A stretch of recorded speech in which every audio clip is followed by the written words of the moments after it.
Olá amigos, aqui Diário do Atirador, com mais um vídeo aí pra vocês. Um diário de quarentena. E se você não gosta desse tipo de vídeo, você pula, você só não assiste, tá? Conteúdo de arma continua normalmente aqui no canal, mas eu já falei, eu estou usando esse espaço aqui para registrar meus pensamentos durante esse momento de pandemia, que eu já falei em outros vídeos também. Eu considero que esse evento tem o potencial de mudar o curso da história da humanidade daqui para frente, por causa principalmente das decisões políticas que estão sendo tomadas em torno dessa pandemia. Então vamos lá, hoje é dia 20 de abril de 2020, ontem foi dia do Exército, e grandes manifestações foram arquitetadas, montadas no Brasil inteiro, pedindo diretamente uma intervenção militar no Brasil para fechar o Congresso, fechar o STF. Esse foi o tema das manifestações que eu vi no dia de ontem. Tá?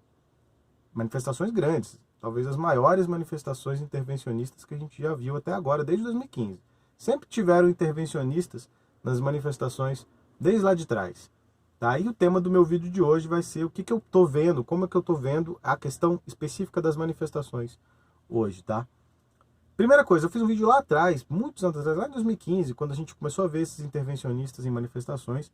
E eu disse, pelos mesmos motivos que eu penso até hoje, que eu era radicalmente contra a possibilidade de uma intervenção militar no Brasil, por conhecer o Exército de dentro. Eu acho que qualquer CAC que me assiste aqui, qualquer atirador esportivo, que já teve que se submeter aos desmandos do Exército, à humilhação que a gente passa sempre que a gente precisa de qualquer serviço em torno das nossas armas, da nossa atividade esportiva, a gente sabe como que grande parte do Exército literalmente nos odeia. Se pudesse, nos extinguiria da face da terra, assim, do ponto de vista legal. Muitos militares, lamentavelmente, são contra a liberdade de acesso às armas. Para muitos militares não existiria atirador esportivo, porque isso coloca em risco a soberania militar do Exército Brasileiro. Isso é uma coisa natural, é de se esperar, inclusive, de um combatente isso. O combatente quer ter as melhores armas, quer ter a melhor condição, porque parte da guerra ela é travada antes da guerra de fato começar. Se você tem um poderio militar bélico superior, a guerra não começa. Simples assim. Então muita gente do Exército acha que para manter a ordem social, para manter a estabilidade do país, inclusive, o Exército precisa ter soberania bélica total. Isso vem lá de Getúlio Vargas, desde 1930, quando a Polícia Militar do Estado de São Paulo se levantou contra um golpe que Getúlio Vargas deu na Revolução Constitucionalista, e aí o Exército, naquela época, determinou que polícia militar nenhuma poderia ter um poder bélico comparável ao Exército Brasileiro. E desde então o Exército Brasileiro controla, inclusive, armamento e veículos blindados e tudo mais da própria polícia. Porque naquela época a Polícia Militar do Estado de São Paulo tinha caças daquela época, óbvio, mas tinha metralhadoras daquela época e tudo mais. O poder bélico da Polícia Militar de São Paulo, tudo que o Exército Brasileiro tinha, a Polícia Militar do Estado de São Paulo também tinha. Então, é uma questão histórica do Exército. Então eu acho que, como atirador esportivo, uma possível intervenção militar colocaria em risco a nossa existência como atiradores esportivos. Uma das coisas que poderia acontecer, e é uma especulação da minha parte aqui, durante uma intervenção militar hoje, atualmente, poderia ser a extinção dos CACs e o confisco das nossas armas. Por que não? Você acha que não tem gente dentro do Exército que defenderia algo do tipo? Especialmente durante uma intervenção onde haveria um risco de pessoas reagirem e tal, irem para a rua armado, uma possível guerra civil. Eu acho bastante esperado hoje em dia, ainda mais com a quantidade de atirador esportivo que a gente tem hoje no Brasil, é bastante esperado, e com o controle, nós temos hoje muitos atiradores esportivos, onde o seu armamento está totalmente registrado, o Exército sabe onde buscar essas armas. Então, isso não existia também em 1930. Hoje existe um sistema informatizado onde o governo sabe onde estão todas as armas. Então, numa situação dessa de rompimento institucional, eu acho bastante previsível, bastante plausível que o Exército queira se proteger, e garantir que não ia ter nenhum tipo de resistência, confiscando armas. Por que não? Você acha que isso não seria possível? Então, embora eu entenda, sabe? Não estou querendo dizer aqui que o Exército tem más intenções, tá? Longe de mim.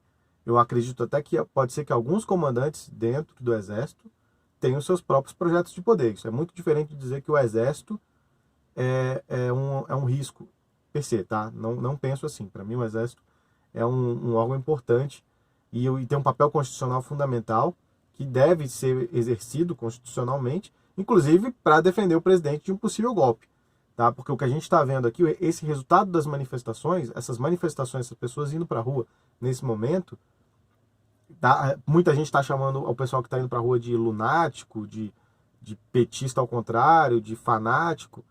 Cara, ir para a rua nesse momento é uma consequência totalmente previsível das medidas que vêm sendo tomadas para tentar conter esse vírus. Eu falei isso aqui já no vídeo.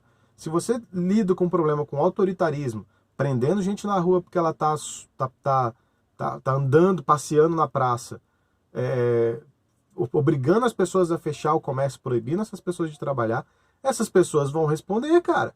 Essas pessoas vão para a rua. Elas vão tentar lutar pela liberdade delas. Isso é uma coisa completamente previsível. As pessoas estão vendo, Maia, Alcolumbre e o STF, as pessoas estão vendo pedido de impeachment para ser analisado essa semana pelo Rodrigo Maia, que é possível que ele bote essa porra em pauta. As pessoas estão vendo mandado de segurança para interditar o presidente por loucuras, por ele estar se aglomerando, provocando manifestações no Brasil. Estão querendo interditar ele por loucura. E as pessoas estão vendo isso acontecer. Nós vivemos numa era da informação descentralizada, as pessoas estão vendo isso na internet. É óbvio que elas vão reagir. É a liberdade delas, é a democracia delas, é o líder que elas colocaram lá. É completamente plausível. A gente viu isso até quando a Dilma estava passando pelo processo de impeachment. Os petistas foram lá tentar defender o voto deles, a democracia deles, embora muitos estavam sendo pagos. A diferença é que lá muitos estavam sendo pagos para estar lá, e no nosso lado aqui as pessoas estão indo voluntariamente, sem nenhum tipo de organização política por trás.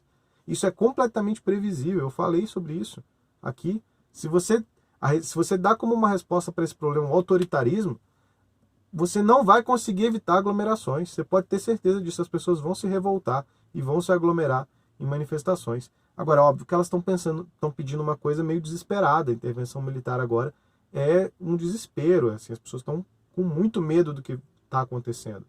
Tá? Eles estão usando esse vírus politicamente e o erro é de quem está usando esse vírus politicamente, para poder se aproveitar para derrubar o presidente, para poder a mídia que está fazendo isso para poder se aproveitar para desgastar o presidente, tá? Os especialistas que estão usando o vírus de forma militante, de forma política, os caras que são especialistas nisso, dando carteirada de especialista para falar de política.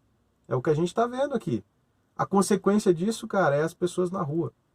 Então, para mim, é completamente previsível o que está acontecendo agora. E a culpa não são dessas pessoas. As pessoas não vão ver as suas paradas, as suas vidas sendo destruídas, o seu patrimônio sendo derretido, a sua empresa se endividando, o seu emprego indo para o saco, você ficando sem dinheiro, sem ter como colocar comida em casa. As pessoas não vão aceitar isso pacificamente.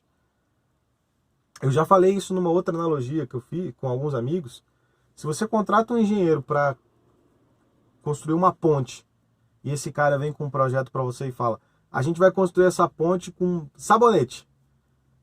Porra, no mínimo você vai mandar esse engenheiro voltar para a prancheta e me trazer uma nova solução. Eu falei: não, sabonete, cara, não constrói ponte. Me traz outro projeto. Esse projeto aqui não serve. Embora a sua ponte vai ficar muito bonita, a própria água vai derreter a ponte, porque sabonete não se usa sabonete para fazer ponte. Então é a mesma coisa com esse vírus. A solução do lockdown não é uma solução. Ela é uma criação de um novo problema. Tem que ter outra resposta. O lockdown é um suicídio civilizacional. A gente, para poder conter um vírus que cada vez mais tem se mostrando que não é tão letal assim, a gente vai combater isso destruindo a nossa civilização, destruindo inclusive os alicerces da ciência, dos sistemas de saúde pública. Tudo isso está baseado num sistema econômico e financeiro que a gente vai destruir se a gente ficar em lockdown. A gente está falando de uma mudança completa no nosso sistema econômico, que é a base dos serviços públicos. Então é, de fato, construir uma ponte de sabonete. Essa não é uma solução. Volta para a prancheta, cientistas. Tragam outra solução que funcione, porque essa aqui só vai criar outro problema. Então,